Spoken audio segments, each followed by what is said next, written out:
بخاری میں موجود ہے. گھر والوں نے پوچھا مجھ سے کہ وہ ہار کہاں ہے, تو میں نے کہا چیل اٹھا کے لے گئی. گھر میں کچھ چوری ہو جائے تو سب سے پہلا الزام کس پہ لگتا ہے؟ ملازمین پہ. کہتے انہوں نے مجھے بڑا مارا, بڑی تکلیف تھی, حتیٰ کہ میری شرمگاہ تک کی تلاشی لی, میری عزت اتنی خراب کی میں بتا نہیں سکتی. میں نے اپنی زندگی میں ایک واقعہ دیکھا, ایک امیر گھر میں چوری ہو گئی, ملازم کو اتنا مارا کہ وہ چارپائی پہ پڑ گیا.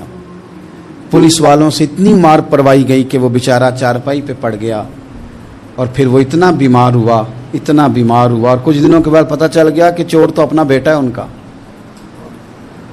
پھر اس کا انتقال ہو گیا. اب وہ سیٹھ صاحب اور گھر والے آ کے مرنے والے کے کان میں معافیاں مانگ رہے ہیں, کان میں. تو میں نے ان سے پھر کہا تھا کہ یہ تو اب چلا گیا ہے, تمہارا زور چلتا تھا نا, تو تم نے قانون خریدا اور تم نے اسے جتنا ہو سکا تم نے اسے مار پڑوائی. تمہارے پاس جو عدالتیں تھیں تم نے وہاں کارروائی کی, اب ایک عدالت قیامت کے دن لگے گی. یہ کمزور تھا نا, کچھ کر نہیں سکا. میرے نبی پاک صلی اللہ علیہ وسلم نے فرمایا, سن لو, اگر سینگ والی بکری نے بغیر سینگ والی بکری کو تکلیف دی ہوگی نا تو قیامت کے دن اسے بھی بدلہ دینا پڑے گا کہ تیرے پاس سینگ تھے اور تو نے اسے مارا تھا. وہ خاتون عرض کرتی ہے سیدہ عائشہ کی خدمت میں کہ مجھے بڑا مارا, مجھے تکلیف دی. میں کہہ رہی تھی کہ میرے سامنے چیل لے گئی ہے, پر وہ نہیں مان رہے تھے. اماں جی انہوں نے مجھے بڑا مارا.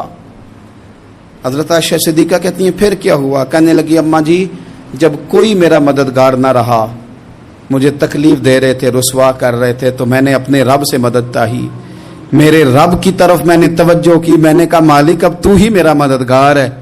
کہتی ہے وہ مجھے مار رہے تھے تو وہ چیل جو ہار لے گئی تھی وہی لے کے واپس آ گئی, اور ہمارے سروں کے قریب لا کے اس نے جب اس ہار کو پھینکا, وہ مجھے چھوڑ کے سائیڈ پہ ہوئے. وہ میری بے گناہی جان گئے, لیکن آپ کو بتاؤں اس دن سے میرا اپنے رب پر یقین اور بڑھ گیا.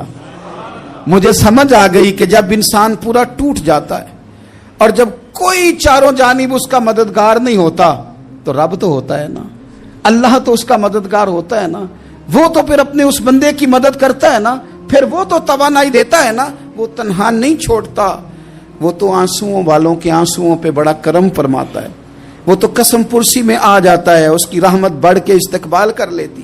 تو بھائی جب آپ پر اللہ کی حکمت کے تقاضے پورے ہونے لگیں اور زندگی میں کبھی کوئی ایسا وقت آئے کہ آپ محسوس کریں کہ تنہا رہ گئے ہیں اور کئی اپنے بھی مخالفین کی جماعت میں نظر آنے لگے ہیں, تو اس وقت پھر دل, روح, زبان اور ذہن کو یکجا کر کے سمجھ لینا کہ جب ساری دنیا ساتھ چھوڑ جاتی ہے تو رب کی رحمتیں اس وقت بھی ساتھ رہتی ہیں, اور اللہ کی مدد اس وقت بھی بندے پہ کرم نوازی کرتی ہے. ایک اور حدیث سنیں, لطف کی بات یہ ہے یہ بھی بخاری میں ہے, یہ بھی واقعہ بخاری میں ہے. اللہ اکبر. ایک شخص نے نا ایک بندے سے قرض مانگا, اس نے کہا مجھے قرضہ دو. وہ کہنے لگا کہ کتنا قرضہ؟ اس نے کہا 1000 دینار. دینار سونے کا ہوتا تھا, درہم چاندی کا ہوتا تھا. 1000 دینار چاہیے. اس نے کہا کوئی گواہ ہے تیرے پاس؟ غریب کا گواہ بھی کوئی نہیں بنتا. کبھی الجھ جائے نا کو بندہ تو کئی اپنے بھی کہہ دیتے ہیں کہ ہم اس کے قول فعل کے ذمہ دار نہیں ہیں. ایک غریب آدمی کو قرض کی ضرورت پڑ گئی, 1000 دینار چاہیے. میں کہہ چکا ہوں کہ درہم چاندی کا ہوتا تھا, دینار سونے کا. اب 1000 دینار لینا ہے. تو جس بندے سے اس نے کہا, اگرچہ وہ نیک بندہ تھا, اس نے کہا یار 1000 دینار دے دو. تو کہنے لگا کوئی گواہ ہے تیرے پاس؟ وہ کہنے لگا غریبوں کا گواہ کون ہوتا ہے؟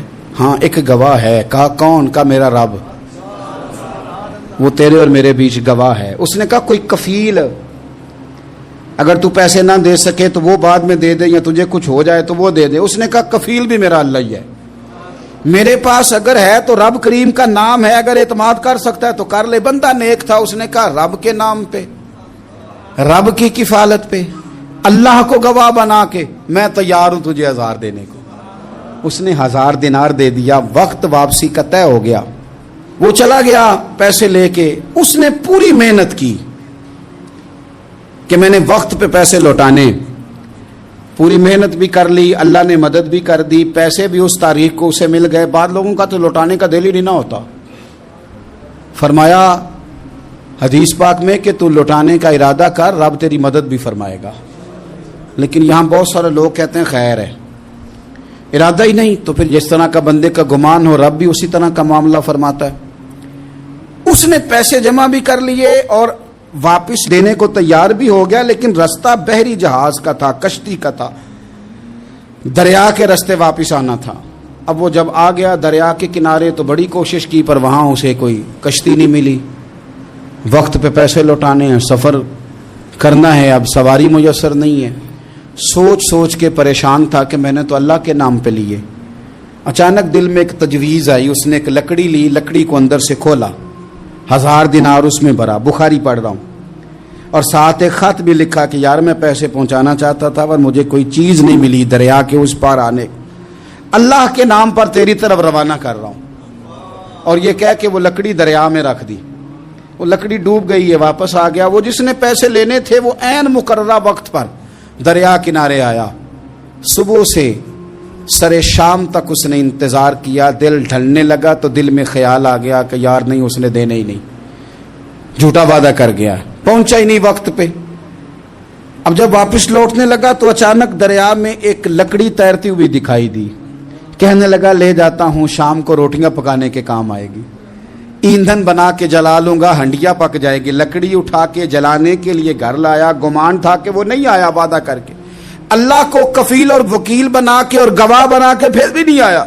लकड़ी लेके घर गया, बुखारी है, और जब उसको चीरा ना कि मैं इसकी आग जलाऊंगा, खोला तो अंदर से 1000 दिनार भी निकल आया, खत भी निकल आया। अब जरा समझना, उसके दिल में बात किसने डाली कि तू लकड़ी में पैसे डाल दे? अल्लाह ने। उस बंदे को मुकर्ररा वक्त पे किनारे भेजा किसने? लकड़ी सिर्फ उसी के हाथ आई तो ये बंदोबस्त किया किसने? अल्लाह ने। घर जाके चीरी तो पैसे बाहिफाजत उस तक पहुंचाए किसने?